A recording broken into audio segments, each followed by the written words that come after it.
मंत्र जाप मम दृढ़ विश्वासा, पंचम भजन सुवेग प्रकाशा। मंत्र जाप मम दृढ़ विश्वास। मंत्र जाप में इतना दृढ़ विश्वास होना चाहिए कि ये भव सागर से पार हो जाने वाला मंत्र है। बड़ी ही सुंदर छोटी सी कथा है जो मैं आपके समक्ष रखना चाहूँगी कि अयोध्या में एक ग्वालिन थी जो सरजू पार हो करके रोज़ जाया करती थी। उसका 2 पैसा आने में 2 पैसा जाने में खर्चा होता था। जब वो रोज़ आती थी रोज़ जाती थी, एक दिन ऐसा हुआ कि उसका जो मट्ठा था, दही था, वो जल्दी बिक गया।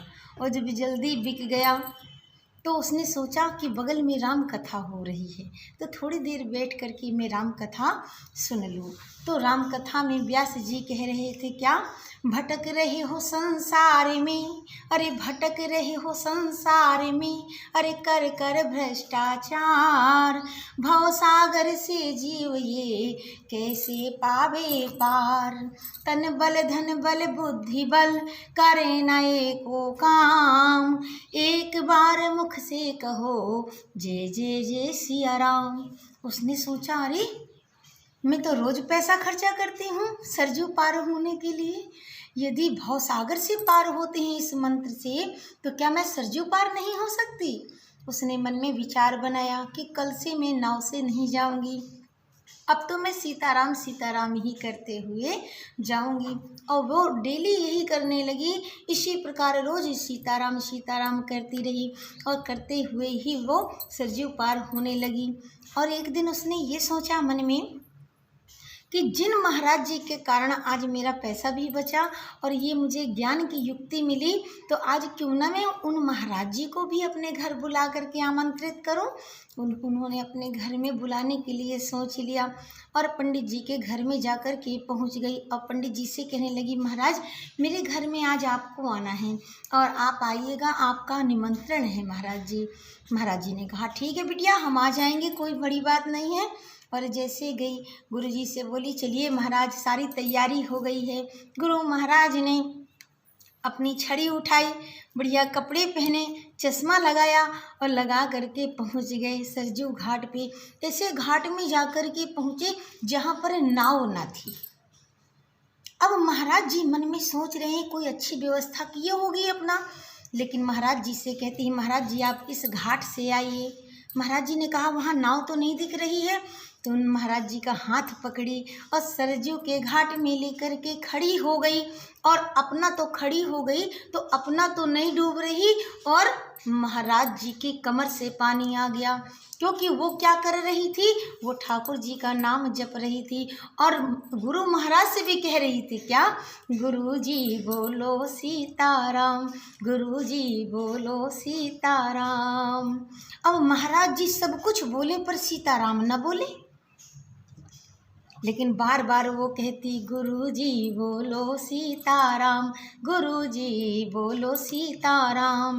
महाराज जी ने कहा ये लगता है कोई जादूगरनी है ये कोई जादूगरनी है, क्योंकि अपना तो डूब नहीं रही है और मैं डूबता ही जा रहा हूँ। अरे गुरुजी ने कहा तू मेरा चश्मा ले ले, तू मेरी घड़ी ले ले, मेरी संपत्ति ले ले, पर मेरे प्राण छोड़ दे। तुझको पता नहीं है कि मेरा बेटा दरोगा है, यदि उसको पता चल गया ना तो तेरे प्राण ले लेगा। पर वो तो यही कहती गुरुजी बोलो सीताराम, गुरुजी बोलो सीताराम। पर गुरुजी सब कुछ बोले पर सीताराम न बोले। गुरुजी सब बोले पर सीताराम न बोले।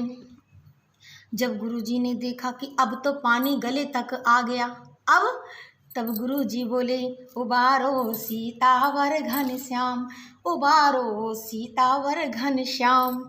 जहाँ गुरुजी ने कहा उबारो सीतावर घन श्याम, उतने में ही पानी नीचे चला गया। गुरुजी जब घर पहुँचे अच्छा सा आसन बिछाया और उनको भोजन प्रसाद कराया। बोले बिटिया एक बात बताओ तुम रोज़ कैसे आती जाती हो। बोले महाराज मैं ऐसे सीताराम सीताराम करते ही आती हूँ। बोले अच्छा रोज़ ऐसे ही सीताराम करते हो और रोज़ आप डूबती भी नहीं हो? बोले नहीं महाराज, ऐसे ही हम सीताराम करते करते ही रोज़ नैया से पार होते हैं, रोज़ सरजू से पार होते हैं। बोले अच्छा, तो बोले कि ये युक्ति तुम्हें किसने दी थी? अरे बोले महाराज, जब आप कथा सुना रहे थे तब आप ही ने तो कहा था और आपने ही ये युक्ति दी थी, इसी वजह से मैं रोज़ यही नियम से आती हूँ और यही नियम से जाती हूँ। बोलिए सिया सरकार की जय। तो मंत्र जाप मम दृढ़ विश्वासा, ओ पंचम भजन सुबेग प्रकाशा। इसका आगे का भाग सुनने के लिए मेरे पेज को लाइक करें और फॉलो करें। यदि आपको मेरा सत्संग अच्छा लगता हो तो अपने मित्रों में इसे शेयर अवश्य करें। जय सिया राम।